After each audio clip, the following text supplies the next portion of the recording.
So the next section is going to be about staying safe online and just some tips around what you can do. Okay, so be aware of scams, right? And this is an unfortunate fact of life, but we live in a world where there are people out there out to sort of make money in a fraudulent way. So the three big red flags really. If there's an offer that looks too good to be true, then probably you should be aware of it. Be wary of it rather.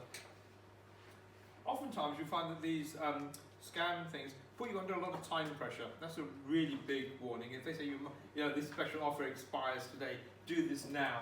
We want you to respond immediately. Don't. Never respond immediately. If it's a genuine thing, it'll be available tomorrow, next week, whenever. Things don't in the real world disappear in a short period of time. So, the time limited thing, or when they try and put you under some pressure, is almost certainly from some fraudster. And you have to think about how can you identify fraudsters. It's not always easy, right? They're really good at looking at the genuine article. Then you will get letters from HMRC, pretending to be a tax demand, and and they'll copy exactly a real HMRC letter, so it looks exactly like this.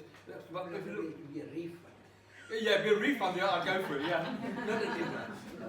They want your bank details. Yeah, but they want your bank details. The thing about those, though, oftentimes you find there are spelling errors in there. Though they're getting better at that. They're using AI now to create these things. So in the old days, where everything was spelled, dear Ferd instead of Fred, that kind of thing. Those things have gone. They're pretty good at making those things look pretty decent. But check the sender. If it's a letter from your bank will have its own address. In this case, yourbank.co.uk, yourbank.com. But if you see it's come from Your Bank Security or Your Bank, some weird name in here, Your Bank at Russia.co, probably isn't your bank. Or Your Bank. Sometimes they just change the country code that it's coming from. So it's not always easy to tell, but at least look at the sender. You can hover over the sender in the email and it will show you, who it came from. If you're not sure, by the way, it's safe to open the email, but don't click on links in the email. Don't download any attachments. Don't follow the instructions in the email. If you're not sure, then contact the organisation. If it's your bank, phone them up. So did you send me this email asking for me to do this thing? Contact them by some other way. So just be wary of emails that pop up. You will get scam emails. It's a big industry. I'm going to say, but don't use the phone number on the email. Oh yes, yeah. Use a verified. That's a really good point. Yeah, don't use the information in the email because of course these guys are smart. If they put in again, they often have phone numbers that look genuine, but they'll connect back to them, and you'll be talking to a fraudster. Yeah, I've had some incidents where, well, first of all, they copy somebody's email address, so they're giving you an email address which it isn't actually from. Yeah. And then it's usually this kind of thing that I'm on holiday, send me £50. Yes. Something like that. The dear mum letter. What they've actually done is divert all my replies to them. So all my incoming emails have gone to them. Oh. So then I can't remember how I got out of it, but I had to. But what they're doing is, so you think you're replying, sorry, not the incoming, the outcoming. Right. So you're sending an email, but it's sort of going. You're sending. Right. And you think you're sending it to the person. Yeah, and that's because they've taken over your account. Yeah. Instead of forwarding. They've either done that, or they've just used a fake reply address that you've responded to, and it's going to. You think you're responding to your bank, but you're actually responding to scammer at co.uk. But the other thing is, in order to do that, they get into your address. So they can do. So if you click on a link or something, or go to one of their dodgy websites, they may well have the ability then to take over your email. So this is why I say it's so important to have a secure email. Don't click on links. Don't go to any of the websites they offer in their emails. Read the email. That's fine. Opening the email. Opening is fine. Don't click on links. Don't open attachments. And don't reply to it, probably. And don't reply to it. Definitely don't reply. Don't reply. Yeah. I'd say not invested. So Don't this send up. might be a good point. I just got an email from John Lewis. Anybody has a John Lewis account, and they talk might look like. Mm. I think the point is, does everybody know what an OTP is? No. A It's one-time password. One-time password. So it could be 4 digits, and we use them all the time when we're trying to prove authenticity. Never give, the bank will never, they'll never go through that procedure. So the OTP scam is the one that the WhatsApp scammers were using a lot earlier this year. So you got a message on your WhatsApp saying, help, I've sent the my one-time password to you by mistake. Please, and it comes from someone you know, because they've taken over someone else's account that you know, and then there's a chain reaction thing. You get an email from someone you think you know, and it says, I've lost my one-time password and sent it to you by mistake. Can you send it to me? What they've actually done is try to log in as you, and WhatsApp says, no, we don't know who you are, you need a one-time password. And they send it to the genuine owner of the account, which is you. But this other person is now saying, can you send it back to me? When you do, they get your one-time password and are able to log in as you. Now they're taking control of your WhatsApp account, and they'll do the same with your friends. Or email as well. Or email. So if you get this one-time password scam is all about forwarding one-time passwords. You never ever forward a one-time password. And what John Lewis wants you to understand is your bank or someone like John Lewis will never ask you that. Yeah. They'll never ask you for that password. There's your red flag. That can't be genuine. So when I had a fraud call last year from John Lewis, the 2 guys were fantastic. They had really nice British accents and I'm really worried about transactions on your account and I just kept saying, well, how do I know who you are? Because look, that's a genuine question. Here's your address, here's your whatever. But they were so good. And it was only when I said, thank you, I'll take this further now. Well, you sure? Anyway, I called John Lewis and that was not correct. But another person phoned the next day with the same concern. Nice British accent, very clear, articulate. We're still worried about your account. No, you don't need to worry. You haven't spoken to John Lewis to know. So they're very good, but there's just certain things don't. You can have the call, they call you, but don't give them anything to work from. So what they're after, all these scammers, they either want your bank details, that's the clear win for them. If you give them your bank details, they're in straight away and they will empty out your bank account.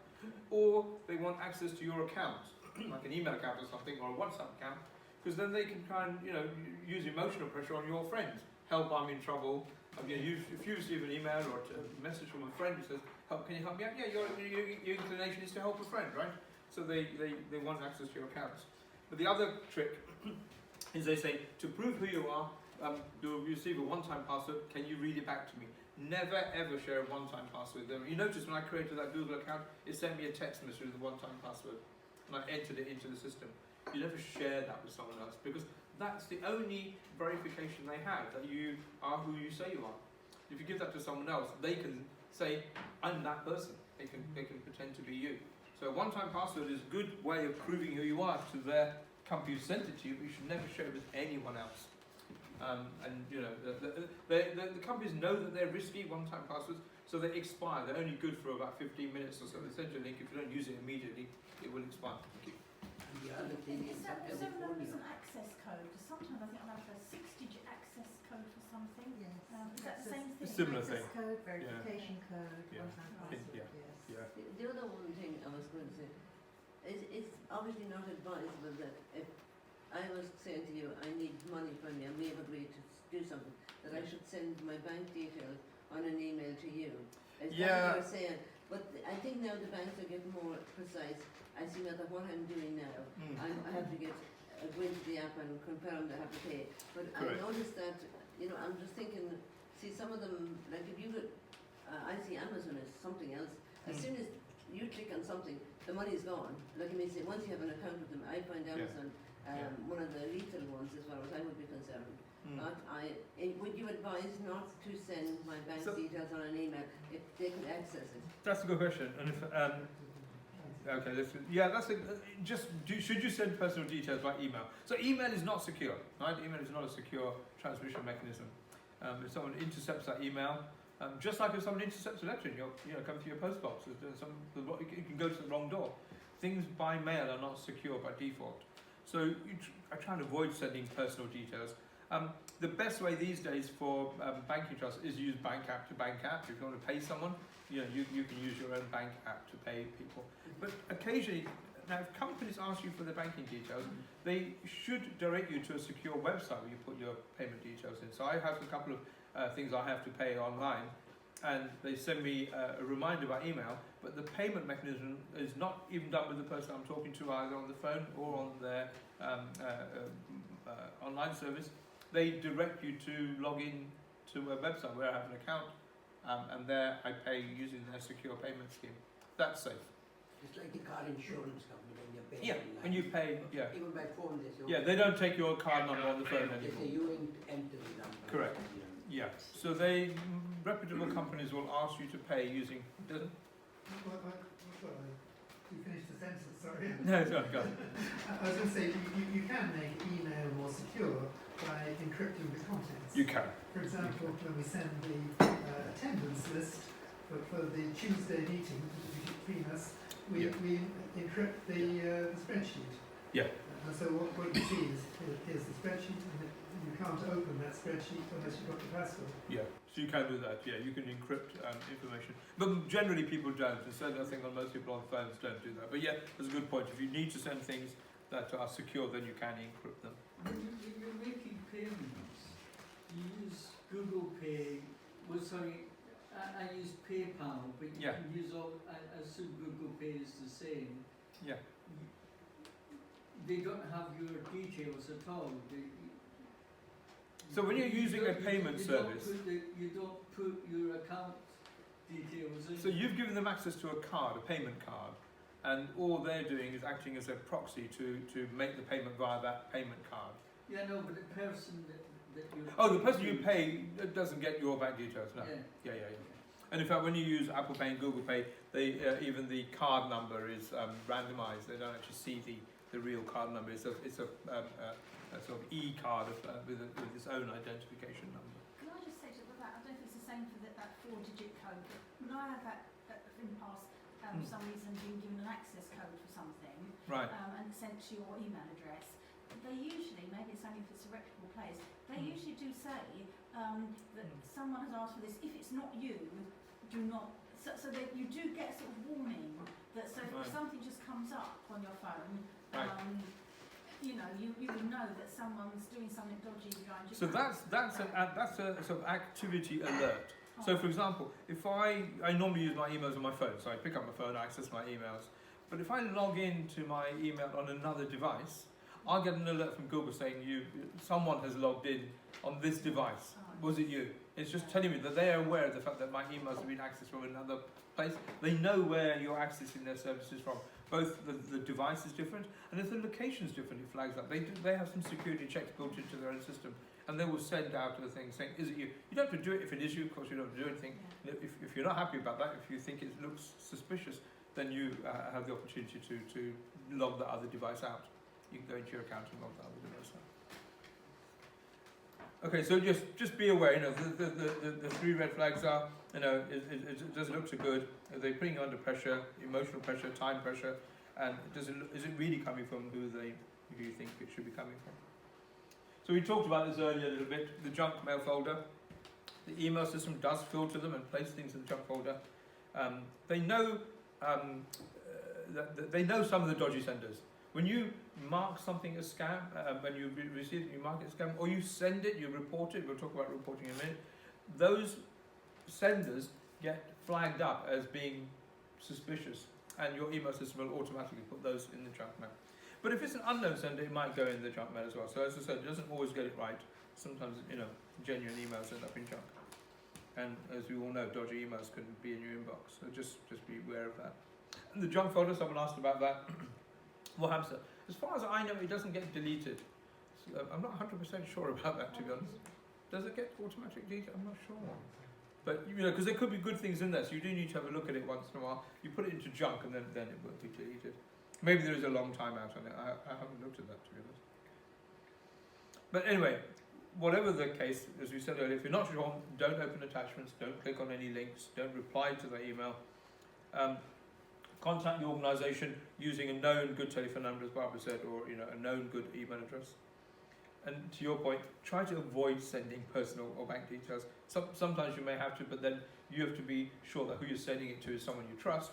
And if you haven't encrypted it, what happens to it get intercepted? Intercepted mail is a rare thing, I should point out, but people are intercepting people's emails are probably looking for someone more exciting than me to intercept emails.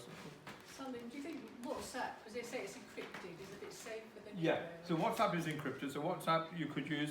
So if you're sending to a friend, you can say, can you, if you owe some money, you can say, yeah, these are my details. The banking apps allow you to do that as well. If you're in Monzo or Revolut, you can pay someone just by the phone. Actually, can't use their phone number anymore, can you? I think that went. There was a M-Pay thing, that was mobile pay, that existed for about a year or so. But I think all the bank apps now have the ability for you to pay someone in your contacts list. So you can just use that. So the banking apps actually mean that you can no longer need to share banking information in that way. Phishing, you've probably heard this term, phishing. Obviously, it actually goes back to when people used to scam phones. Back in the early days in America, there was ways of making long-distance phone calls without paying for them. And that's how the whole concept of scamming or phishing came from. Phishing now is really about scam messages. It doesn't have to be emails. It could be a phone call. You can have a phishing phone call. You can have a scam text as well. But anyway, they're trying to trick you in some way. As I said, what they're trying to do is get out of your bank information, steal some personal information from you. Just be wary of that. If you think you receive anything like that, then you can report it.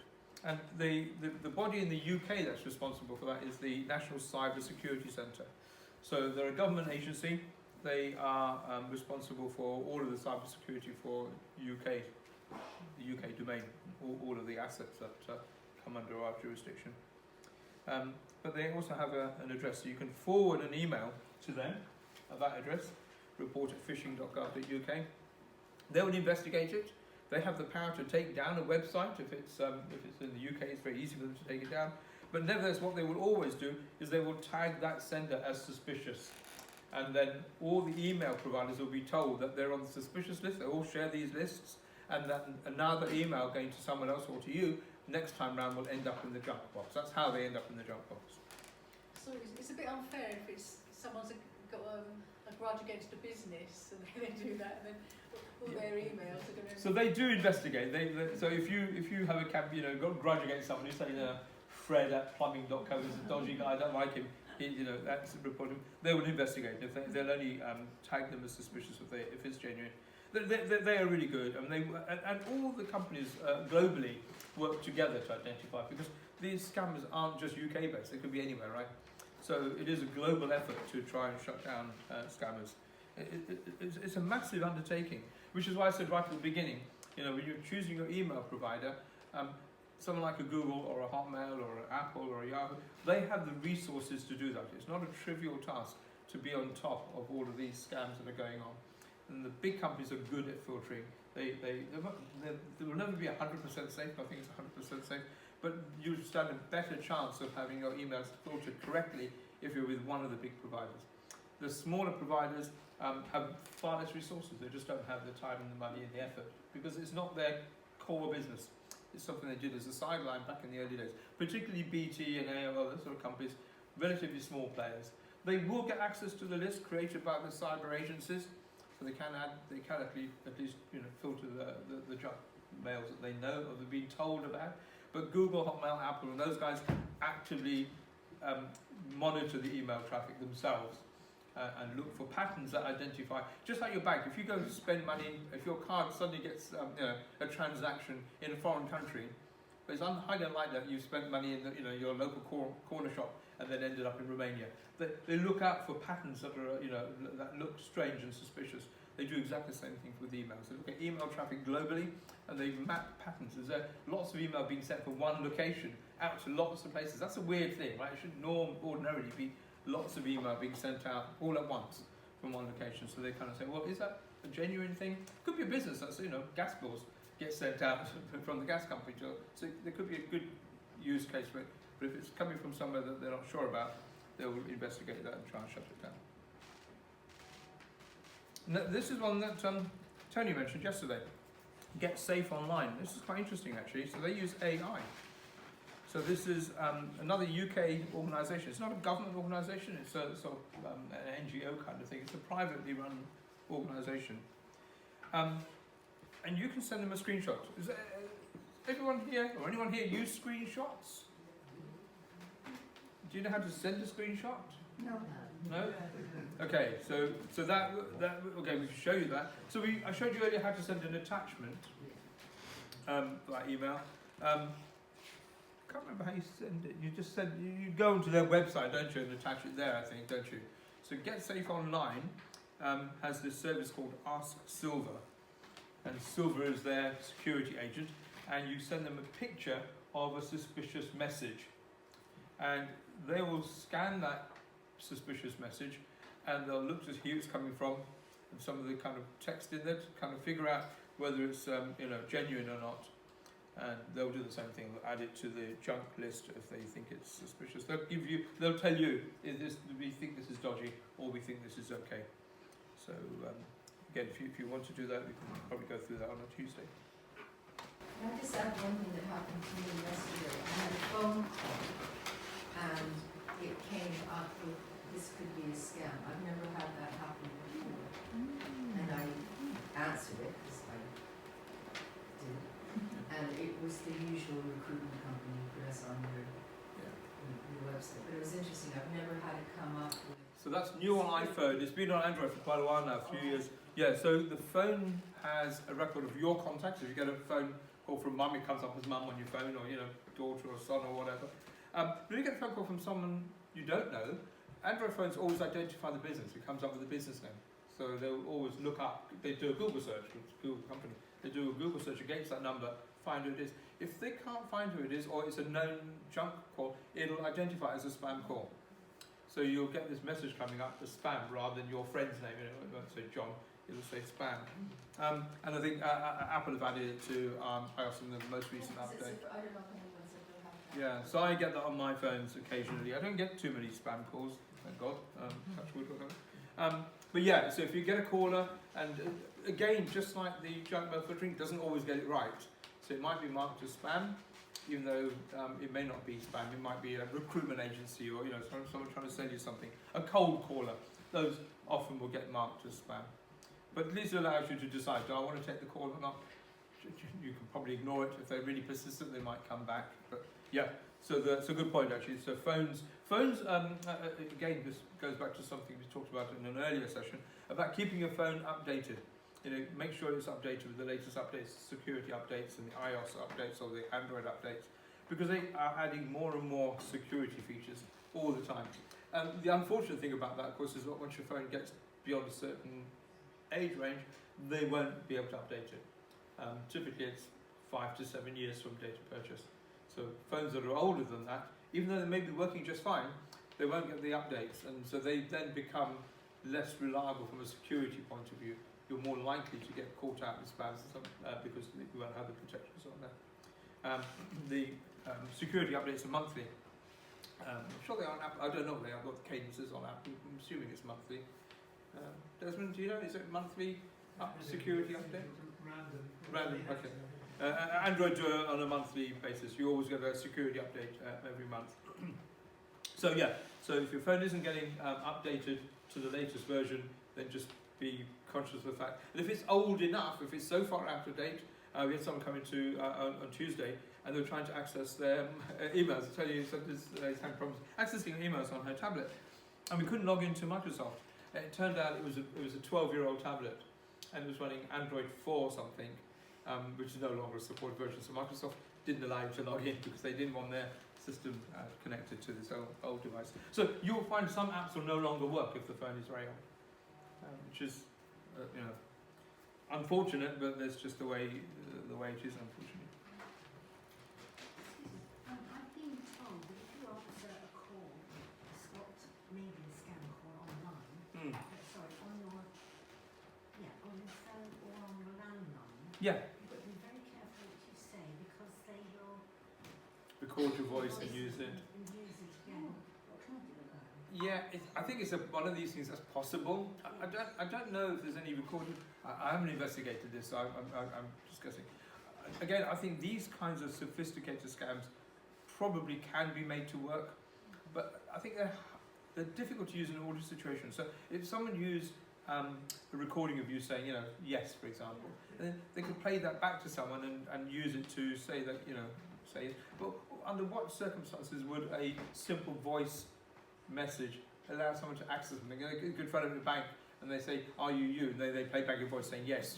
Your bank's probably not going to fall for that. No, but what they can do is it gives away that she's a lady, that she's female, Yeah, so it gives away information about you indirectly. Yeah, that's true. Yeah. So how do you protect if yourself? you don't know who it's from, I just pick up the phone and wait, and if it's a recorded message, they'll start talking and, That's a good point. Then put it down. Yeah. Yeah, I think, and I know a lot of people whose general approach is if they don't recognise the caller, they don't answer the phone. Exactly. Yeah, and that's not a bad policy actually. If it's a call from a friend, a family member, you know who it is. If it's just a cold call that you don't know. But it's terrible if you're expecting a call from like the health service or the police who come up. Actually, I think it says no caller ID when it's hospital or doctor on the iPhone. Oh, does it? Yeah. It doesn't come up like that Well, on Android. No? No, it's just the number, and all the different departments, or they have a different number. You don't know it's You don't know who it is. Whittington or Barnet General. Oh, yeah. okay. Especially GP surgery, they say they do not give the number away. It is just a private call number. So if they don't disclose a number, some places don't disclose the numbers, only just as private callers, so you don't see anything at all. If you're here, you see the number, but it doesn't come up with a name. Yeah. Yeah, okay. It should. I had an 0203 number called Right. 12:30, 3 o'clock and 4. I didn't take the call, but I thought to myself, when I went home, it rang again. But when I went to the landline and rang the number, and the number wouldn't ring at all. So I hadn't answered the phone. So I got there to my phone, but I didn't answer it. But it was 0203 something. I don't know what the rest of it. I just thought it was still on my phone, but I put a reported junk on it on my phone. But it was an 0203 number. I've no idea who it is, but it had rang consecutively, And when I rang from the landline, it didn't ring at all. The phone didn't Didn't accept incoming calls. I mean, there are some automated callers. So the other day we were expecting a delivery, and we got a call from a number I didn't recognise. It was a delivery driver saying I'm just 10 minutes away. So it was good I did pick it up, and so we were expecting him. But it's a tough one. If you know there's something happening there, so if you're expecting a call, then you might want to just pay a bit more attention to callers you don't recognise. But if you're not expecting something, then and if it's out of hours or an odd time of day, then you might want to think about it. But there are some genuine callers that don't disclose their number, like hospital departments and so on. Because they only make outgoing calls. It's not a service that can accept a lot of calls. The thing about hospital admin desk is that they've got hundreds of patients and they couldn't possibly take hundreds of calls, but they can make a call to someone and they don't want to receive incoming calls. How do you check, on the landline? How do you check this number is genuine if you put it down and feel it's a scam? Go on, Desmond. Yeah. If you get in fact, I got an 0203 number just the other day. I put it directly into the address of my browser, Firefox as it happened, and it immediately came back and said there were 1,566 complaints over time for this particular number, and yes, the majority of them say it's a scam. So I didn't certainly dial the number. I found what it was between 1471, the last number that were dialed. But that's an easy way of checking. Is this a very common scam number? Just Google it, is it? Yeah. Yes. Yeah, if you could just type a number into Google. Yeah. So if anyone's got an 0203, yeah. So 0203 is a valid area code. It's not a scam code. It is a valid area code. So 0203. It's commonly used by scams. Is it? Yeah, but if you don't get if you put it in the browser and you don't get anything, if you use Who Called Me, Yeah, that's another site that does that. quite often it will show Correct. up there even if it doesn't Yeah, show that's a up good point. Yeah.